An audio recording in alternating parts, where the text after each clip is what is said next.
Hey, what's up everyone? Welcome back to Babylon Talmud. Today we're learning Daf Tes Vav of Masechta Shabbis.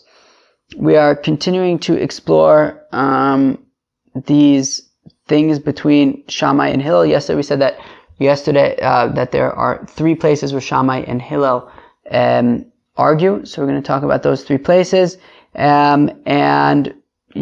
There's some interesting sort of historical stuff about the Zugos and when they lived in the Beis Hamikdash, things like that.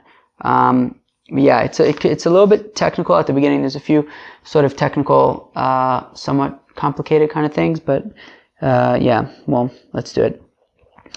Okay, we're going to start on Daf Tesvav Amud Aleph on the second line of the page. Gufa. So we said earlier, Amar Rav Yehuda, Amar Shmuel, said Rav Yehuda in the name of Shmuel, Yurches Gazu, V'Yurches Nechleku, that in this loft of Hananiah ben Chizkiah ben Garon, they made 18 gezeras, and they also argued on all 18 of them, right? Beis Shammai Beis Hillel argued on all 18 of these gezeras, and we paskin like Beis Shammai by these because they were more numerous. V'atanya hushvu. But one second, we have a brisa that says that they didn't actually argue on these things; they agreed on these things. So the Gemara answers, Bo b'yom nechleku l'machu hushvu. On that day in Hananiah ben Chizkiah ben Garon's loft, so they argued. But by the next day already, they made shalom and they all agreed. Fine. Gufa. We also said earlier, Amar Avuna b'gimel mukomis nechelku Shammai v'Hillel, that there are three instances where Shammai himself and Hillel himself, not their students, argued. What are these three places? So here's number one. Shammai Omer mikav chala v'Hillel Omer mikabayim. Okay, so Shammai says that if you have a kav's worth of flour, that is a certain measure, a kav, okay? I don't know if it makes any difference. A kav is made up of 4 lugin. A lugin is made up of 6 beitzim. I guess you could start now thinking about it. Well, think about 6 eggs, and then 6 eggs is 1 log, and then there's 4 of those logs in 1 kav. So according to Beis Shammai, once you have 1 kav's worth of flour, it's going to be chayav in challah, right? That dough, you're going to have to take challah from it. Hillel omer mikabayim. Hillel says it's from 2 kav's worth of flour is when you're going to have to take challah from that dough. V'chachamim omrim lo k'divrei lo k'divrei. The chachamim say it's like neither of them. It's like neither Shammai nor Hillel. Ela kav v'mechza chayav b'challah. Rather, it's 1.5 kavs that are chayav in challah. Okay? Now, just a little bit so Rashi kind of goes into some background detail, which I think might just be a little bit helpful for coming up, which is that, so first of all, we said that it's 4 log in 1 kav, which means that 1.5 kavs would be 6 logan, right? Now, the logs in Jerusalem, okay, which is the logan that we're talking about right now, the log Yerushalmi, so that was actually 20% larger than the log Midbari, right? The logs that they had in the Midbar, in the desert, were, 20% smaller than the logs in Jerusalem, okay? Which therefore means that,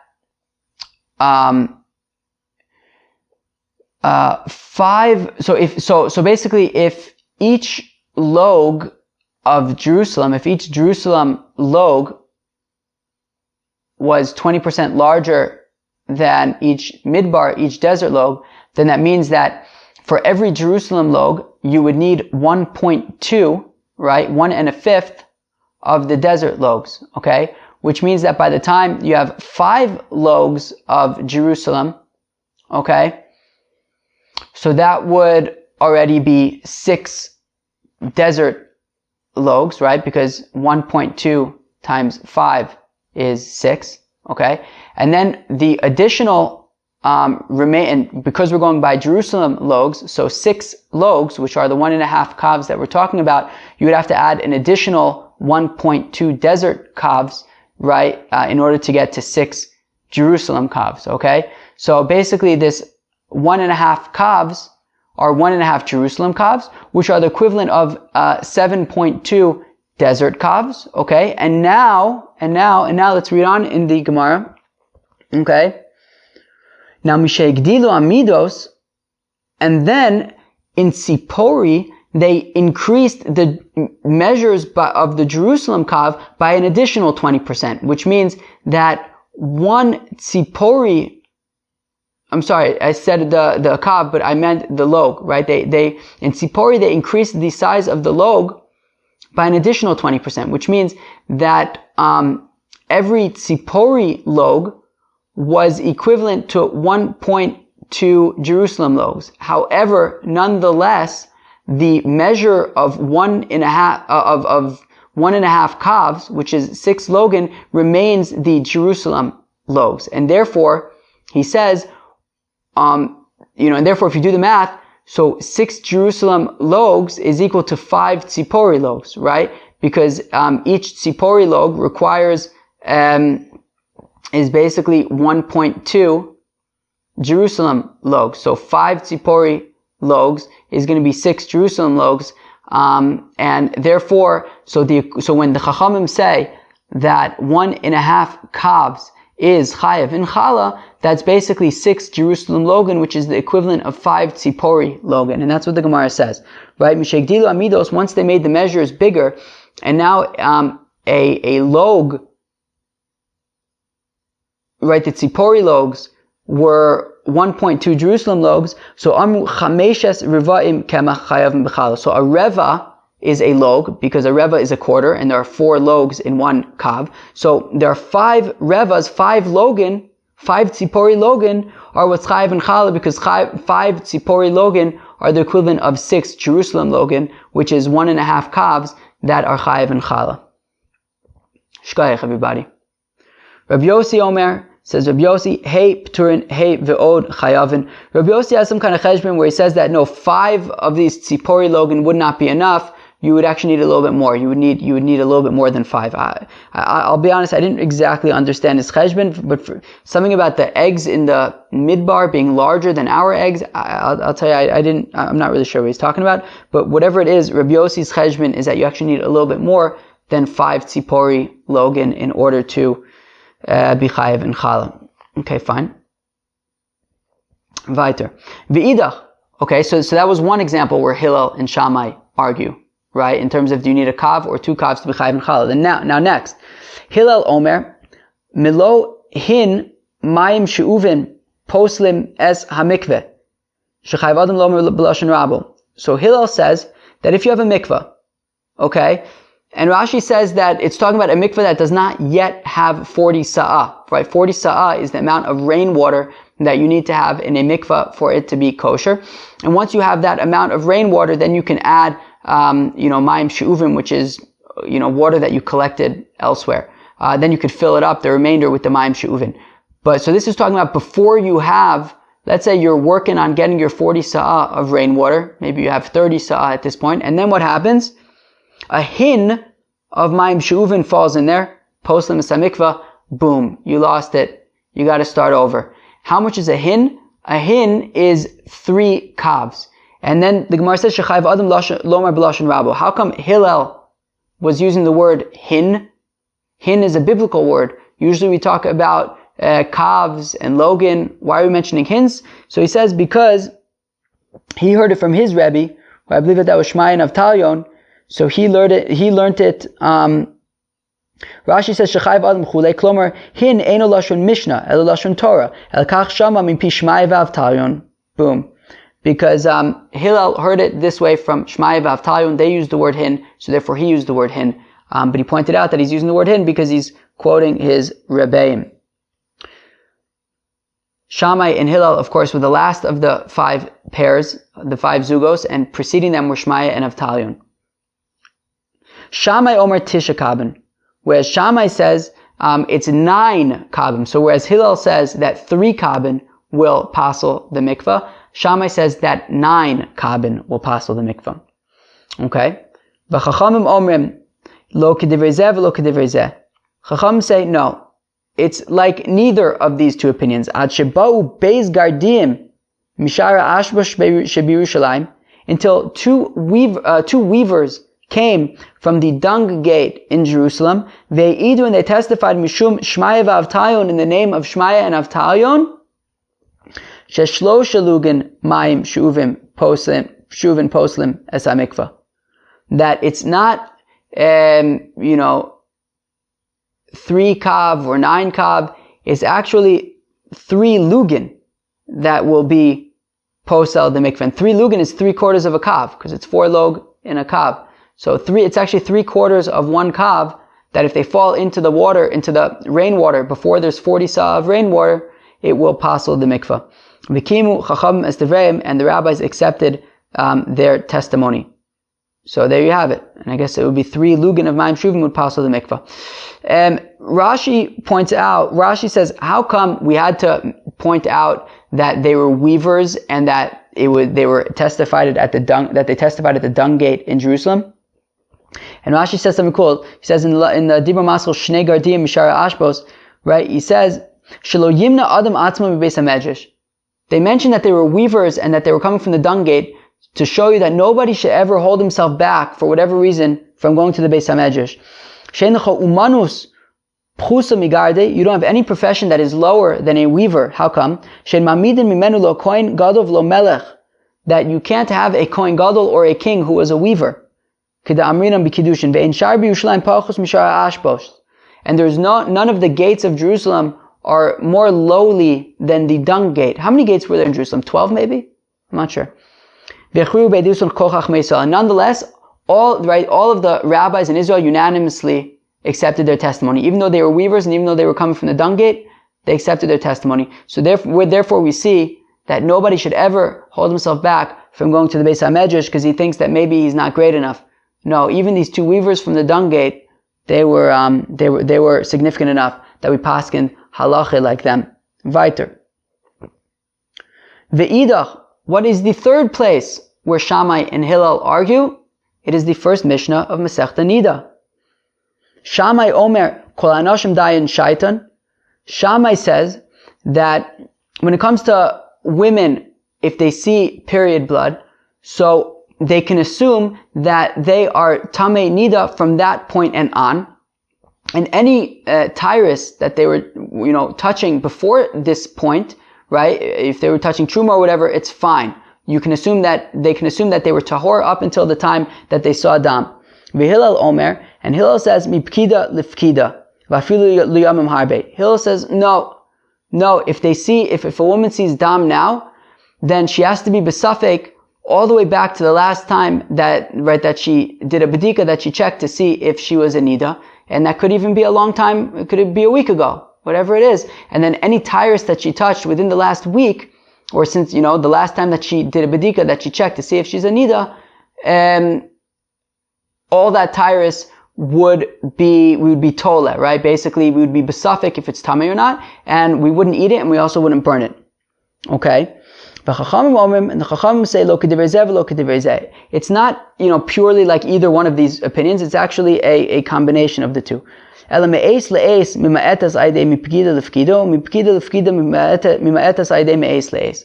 Rather, no, if the last time she did a bedika was more than 24 hours ago, well then the maximum that we're going to go back is 24 hours. So only tyrus that she touched within the last 24 hours would become safek tameh.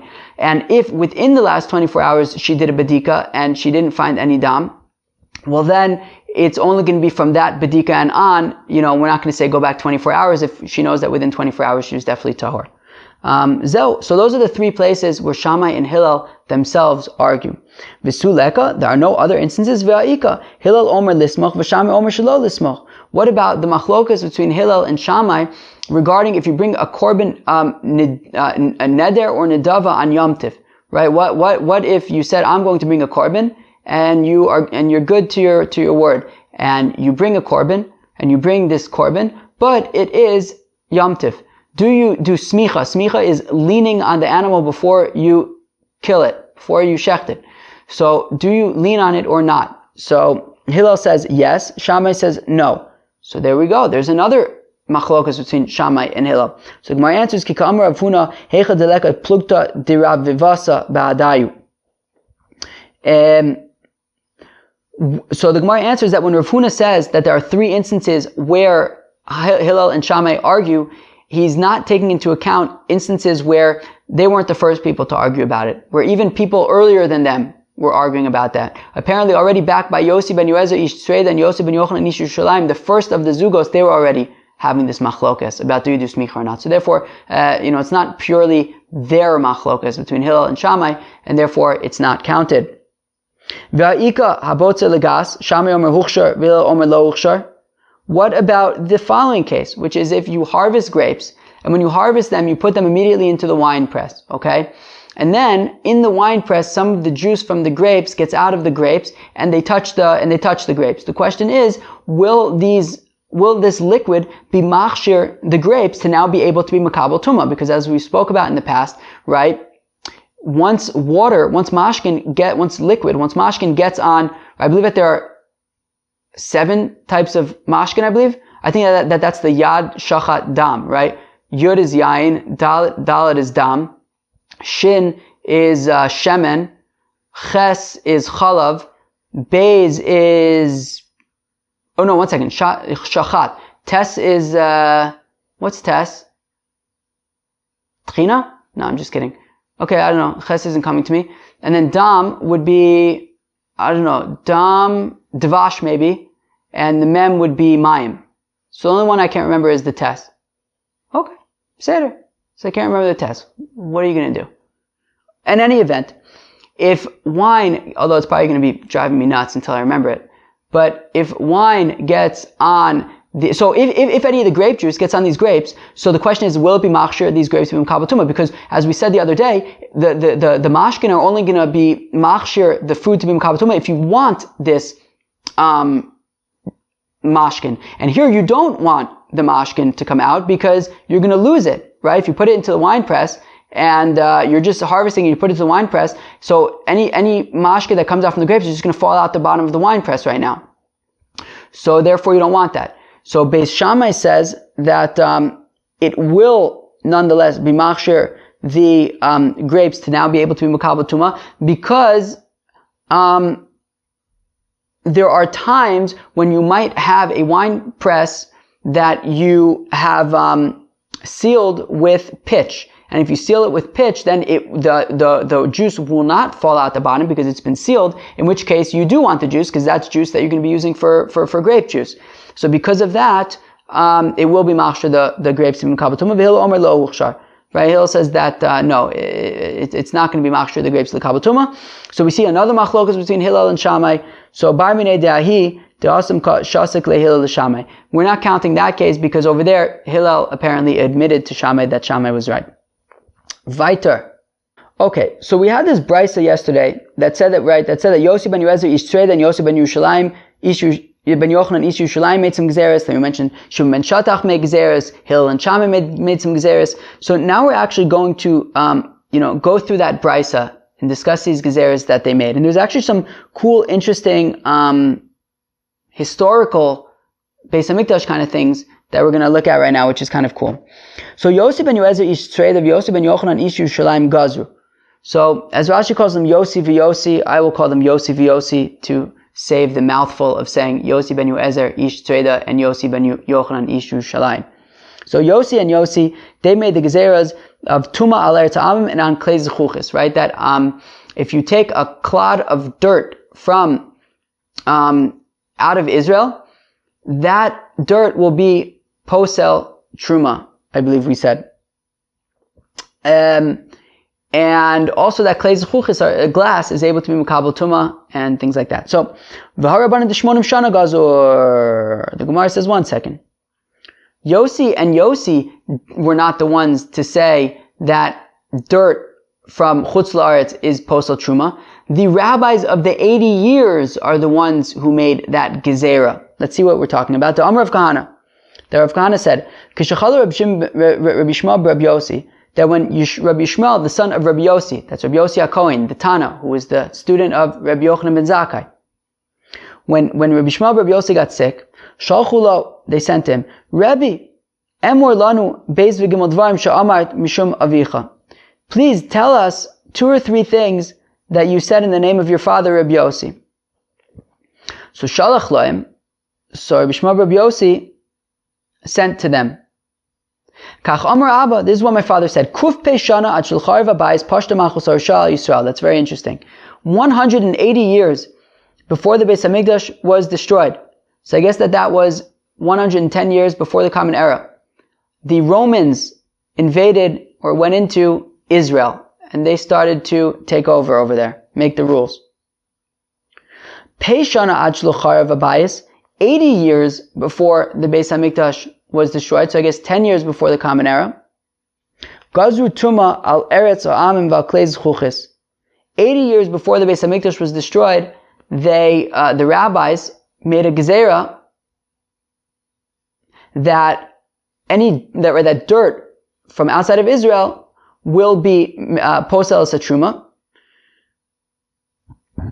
I think that's what we said, right? That it will be posel as a truma. What does Rashi say? I'm looking at Rashi from yesterday. Mishum safek kvar shalem. I don't know. I'm not. So we say that it's truma. Oh, maybe it's just. I don't even know if it's talking about being posel truma. Actually, maybe it's talking about just, safek tumas hameis. I think actually, because we're saying that the reason for saying that it's tamei is because even non-Jews, right? Because it's a safek of kvura, of a kever, of a mace. So that's the case, and it's safek kilu, I guess, safek avatuma, I guess. Yeah, I don't know, I'm not really sure. Or maybe safek even aviavosa tuma. Okay. But in any event, so 80 years before the Beis Hamikdash was destroyed, so then they made this gezerah. Okay, fine. Mem shana ad shel chariv habayis, and then 40 years before the Beis Hamikdash was destroyed, golsul hasanhedrin v'yashvela b'chanuyos. 40 years before the Beis Hamikdash was destroyed, so that's the year 30 of the Common Era, the Sanhedrin left their office in the Lishkas Agazis in the Beis Hamikdash, and they went close by, not in the Lishkas Agazis, but close by in Har HaBayis to a place called Chanus. Okay? And that is where they presided. Okay? L'may hilchasa, why did the Sanhedrin leave Lishkas Agazis and just move down the block, so to speak, to this place called Chanus? So Rabbi Yitzchak bar Avdimi, Lomar Shalodanu Dine Knasos, to say that at that point they stopped judging Dine Knasos. So the Gemara says, what? Dine Knasos Agadaitich? Why would it enter your mind to say that the fact that they moved from Lishkas Agazis to Chanus means that they stopped judging Dine Knasos? What's the relationship between judging Dine Knasos and the Sanhedrin being the Lishkas Agazis? Ela ema Shalodanu Dine Nefashos. Rather to say that at that point when they moved out of the Lishkas Agazis and moved to the Chanus, they stopped judging capital offenses. They stopped because you can only judge capital offenses. Capital offenses do not have to be judged by the Sanhedrin. However, they can only be judged wherever you're judging them, anywhere in Eretz Yisrael. I wonder about outside of Eretz Yisrael, I don't remember. But anywhere, definitely in Eretz Yisrael, where they had a Bezdin of 23 judges, they could judge capital offenses. But they can only do that as long as the Sanhedrin is in the Lishkas Agazis in Jerusalem. Once they moved out of the Lishkas Agazis and went to the Chanus, then nobody was allowed to judge capital offenses anymore. Okay? Fine. Okay, so what's the kasha? So the kasha is that how could we say that Yossi ben Yoezer ish Tzreda and Yossi ben Yochanan ish Yerushalayim were the ones to make this gezerah about the dirt of Chutz La'aretz being tameh? I thought it was the rabbis that lived 80 years before the Beis Hamikdash was destroyed who made that gezerah. So the Gemara says, well, v'chitema b'fei shana nami inu havu. Well, if you're going to say, well, when do you think Yossi v'Yossi lived? 80 years before the Beis Hamikdash was destroyed. Ve'atanya, meaning, and if they lived during that point, then you could presumably say that they're the ones who made that gezerah. They are the rabbis of the 80 years. But that's not the case. Ve'atanya, we have a brisa that says, Hillel v'Shimon, Gamliel v'Shimon. Nagun isiyusan lifnei abayis me'ashana. This is cool. In the last 100 years that the temple stood, that the Bayis Sheni stood, the leaders, the sort of nesiim of the heads of the academies, during that 100-year period was the following. 100 years before the Beis Hamikdash was destroyed, the head of the academy was Hillel. He was followed by his son Shimon, who was followed by his son Gamliel, who was Rabban Gamliel HaZaken, who's followed by his son Shimon, right, who's Reb Shimon ben Gamliel, who was one of the 10 Harugei Malchus, one of the 10 martyrs that were killed by the Romans. They are the 4 people who presided during the last 100 years of the Beis HaMikdash. Now, just to continue that line for a second, Reb Shimon ben Gamliel's son was the Rabban Gamliel from, Brachos, who deposed Rabbi Yoshua. That was, so that was, sort of that Rabban Gamliel. So it's kind of cool to see how Rabban Gamliel, his father was Reb Shimon ben Gamliel, his father was Rabban Gamliel Azaken, his father was Shimon, the son of Hillel, whose father was Hillel. So you see that Rabban Gamliel's, lineage of leaders and heads of the academy really goes all the way up to Hillel. Now, in any event, we see that Hillel was the head of the academy 100 years before the Beis HaMikdash was destroyed. Now, Hillel and Shammai were the last of the 5 Zugos. Yossi ben Yoezer Ish Tzreida and Yossi ben Yochanan Ish Yerushalayim were the first of the Zugos. So they were 5 generations before 100 years prior to the Beis HaMikdash destruction. So, we're talking about, 200 years before the Beis HaMikdash was destroyed, something like that, maybe more. So you cannot say that Yossi v'Yossi were the rabbis of the 80 years before the Beis HaMikdash was destroyed. Okay, so what's pshat? So on the one hand, we're saying that Yossi v'Yossi said that dirt from Chutz La'aretz is tameh. Yet we have another source that says that it was the rabbis of the 80 years before the Beis HaMikdash was destroyed who made this gezerah. Says the Gemara, V'ilu Yossi ben Yoezer ish tzreida v'Yossi ben Yochanan havu kadmei tuva, right? Yossi v'Yossi were way before those 80 years. So Ella asu inu gazur agusha lisrof ve'avira v'lo klum. Rather, Yossi v'Yossi, who were the earliest, they made a gezerah to say that if you have dirt from Chutz La'aretz and that dirt touches truma, okay, you will have to burn that truma. It's mamish 100% tameh. You have to burn it. Ve'avira v'lo klum. However, if, I guess maybe you have, so I think he said avira means that if you, because it's the land of Chutz La'aretz that's tameh, right? So let's say you are walking, this, if I understand it correctly, it's like this. So let's say you are walking, and you have truma in some kind of a container that there are slits in the bottom. So like it's not fully closed on the bottom. So theoretically there's air between the fruit that's in the basket, between the truma and the basket, and then there's air, and then there's the ground, on the ground. So in that case there's the air separating the truma and the ground. So that would be okay. That would be okay. So v'asu rabbanan de peishana, and then the rabbis of the 80 years, which came later, gazur avira lislos, and then they made a gezerah to say that even in this avir situation where there's space between the ground and the truma that's in some kind of a basket, you still have to be toleh. Ki'ilu, this truma at this point, you can't eat it, but you also don't burn it. The Gemara asks, L'meimra dechada gezerah hava l'sreifa? 1 second. But is that to say that already from the beginning of the gezerah, already from Yossi v'Yossi, they said that if the dirt of Chutz La'aretz touches truma, you're gonna have to burn it? Ve'amar Ilfa, but didn't Ilfa say, I believe it was yesterday, Yadayim tchilas gezerasan l'sreifa, that when it comes to hands, your hands being a sheni l'tuma, already from the beginning of that gezerah, it was that if you were to touch truma with your hands, you would have to burn that truma. Yadayimu de tchilas gezeras and the streifa midi achrina lo. Therefore, Ilfa is saying specifically Yadayim. From the beginning of the gezerah, it was that if it comes in contact with truma, you have to burn the truma. But everything else, no. And therefore, the gezerah about the dirt of Chutz La'aretz touching truma wouldn't be to burn it. Maybe later it became to burn the truma, but that wasn't the initial gezerah. So Ela asu inu, rather Yossi v'Yossi came gazur agusha lislosa ve'avir v'lo klum, and they said, okay, if dirt from Chutz La'aretz touches truma, well then that you have to be tola the truma. Ki'ilu, it's suffix. You don't burn it, you don't eat it. And if you carry it in a basket and there's air between the fruit and the ground, then it is velo klum. It doesn't matter. It's fine. You could still eat the truma, assuming you're a Kohen. V'asur rabbanan de peishana, and then came these later rabbis, 80 years before the Beis Hamikdash was destroyed. Gazur agusha l'srof ve'avir l'slos. And then these later rabbis said, actually, if dirt of chutzlaretz touches truma, you actually burn it.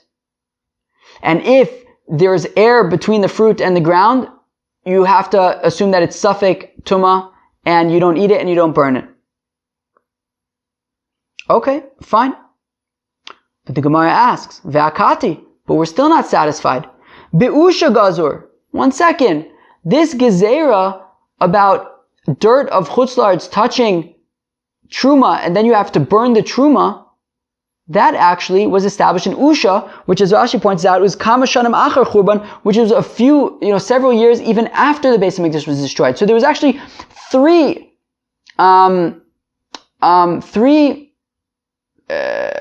what's the word?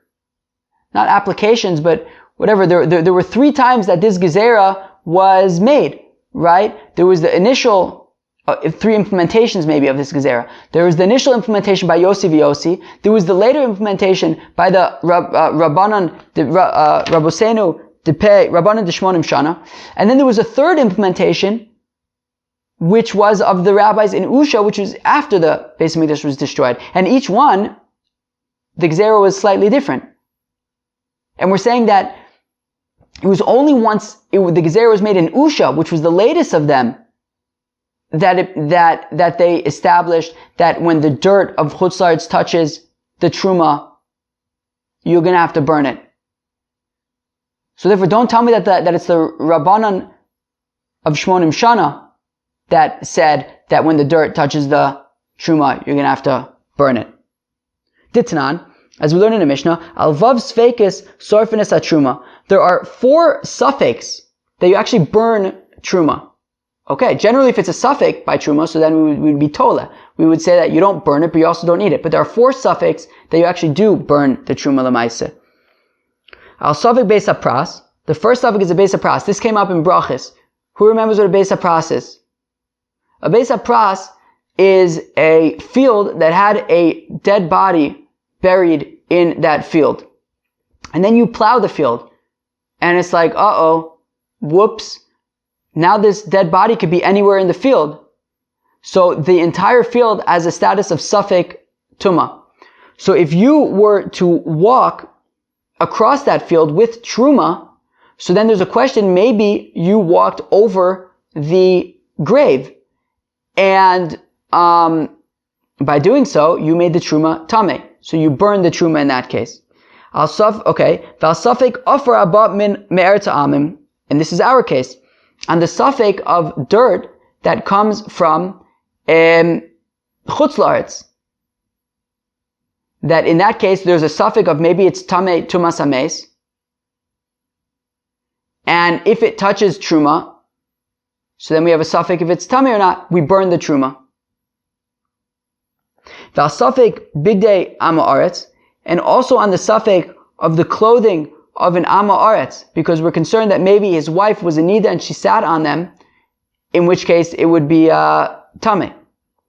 And if that clothing touches Truma, it would make the Truma Tameh, because his wife was a Nida, it would be an Avatuma, she would sit on the clothing. That clothing would actually also be an Avatuma, because it's Tumas Midras, and then that clothing touching the Truma would make the Truma a Rishon L'Tuma, and then it would be Tameh, you wouldn't be able to eat it, so therefore you burn the truma, if it came into contact with the clothing of an amaretz. And also if you find epis, a random kli, a random vessel, so you don't know if it's tummy or not. If that touches truma, you would burn the truma. If you find random spit, and you don't know, did this spit come from a zav? So if it touches your food, burn it. If it touches truma, burn it.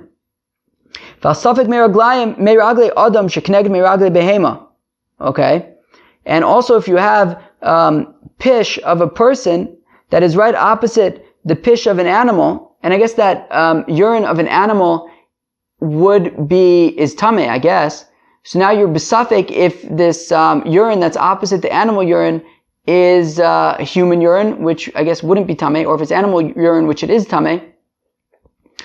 And I think the chiddush also is that like even if, right, there's like a sveik over it. There's two levels of suffix. First of all, it might, be human urine. And then even if it is human urine, it's only gonna be tameh if he's like a zav or something.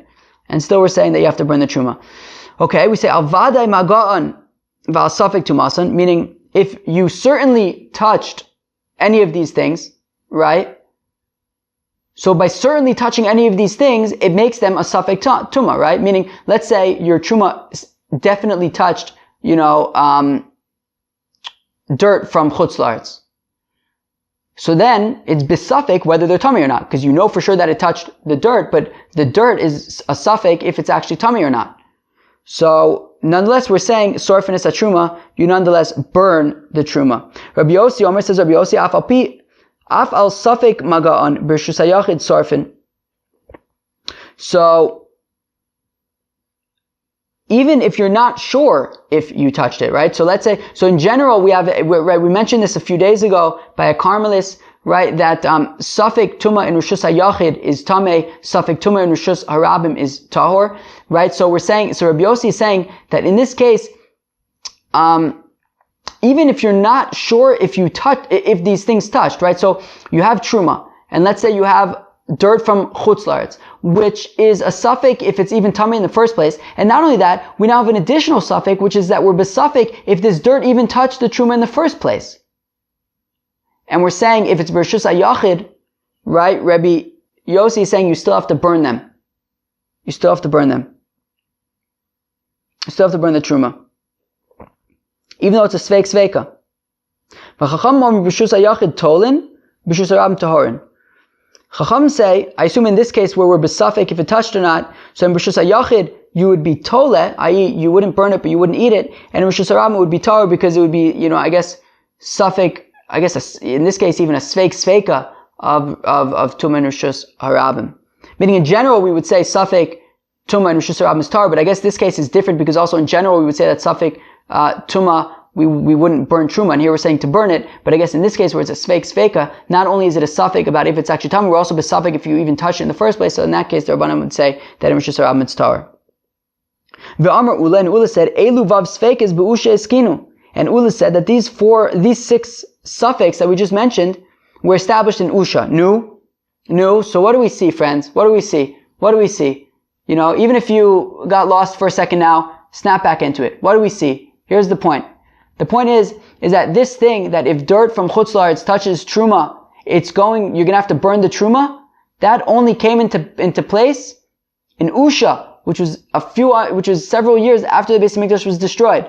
Therefore, it can't possibly be that the Rabbanan of Shmonim Shana made the Rabbanim of Shmonim Shana, it can't be that they were the ones to make the gezerah, that if dirt from chutz la'aretz touches truma, you'd have to burn the truma. Ella, Asu inu gazur agusha lislos va'avir v'lo klum. And with this we're going to finish, friends. So just hold tight for another minute. Focus, right? Rather, Yossi came and they said, if dirt from chutz la'aretz touches truma, so then lislos, right? You're not going to burn it and you're not going to eat it. Ve'avira v'lo klum. Yet if the truma is separated from the ground by air, so then it's no problem. You could eat it. Then the rabbis of 80 years, they came and they said, no, both of them you would be tola. You wouldn't eat it, but you also wouldn't burn it, right? If the dirt came into contact with the truma, or even if the air of chutz la'aretz came right between the ground and the fruit came into contact with the fruit, you would be tola. In both cases, you wouldn't eat it, but you also wouldn't burn it. Vasu be'usha gazur agusha lisrof ve'avira kedekai. And then these rabbis in Usha, they come and their amendment was that actually if the dirt touches the truma, you would burn it. And in terms of the air coming into contact with the fruit, they didn't touch that. You would still be told that you wouldn't eat it, but you also wouldn't burn it. Whew. Okay, friends. I hope y'all managed to halt cup over there. There were a few sort of technical patches today. But, all right. What can you do? Cool. So we started off by talking about basically the three places where Shammai and Hillel argue, and then we started going into to depth about this brisa with the different zugos and the gezeres that they made. We're going to continue with that tomorrow. And then we also saw some just interesting perspective about, historically what was going on during the time of the Beis Hamikdash. When did the Romans get there? At least according to the Gemara, right? When did the Romans get there? When did the different zugos live, right? Who lived when? History about Rabbi Gamliel and his rabbinic family, which is interesting. So all that stuff. I hope you all really, really enjoyed it, and you hope you have an amazing, amazing, amazing day. Peace.